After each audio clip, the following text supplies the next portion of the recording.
In this video, I'll show you how to enable the tactical sprint assist in Call of Duty Black Ops 7. All you have to do is launch the game and access the settings by pressing the menu button on your controller, and then navigate to the settings wheel icon, and then scroll down and select controller. And within the controller section, navigate to the movement option, and the first option you should see is the sprint assist. So simply select on it, and then from the options that appear, select tactical sprint assist, and you should see a brief description of what it's all about on the right side of the screen. Additionally, you can select the show more options, and then you can customize the sprint assist delay. You can either increase that or you can reduce that.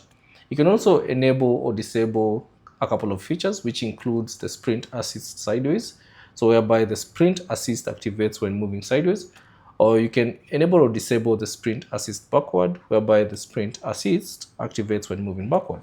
So you can choose to enable or disable that. Once done, exit the settings and the changes will be applied. Thanks for watching, and I'll see you on the next one.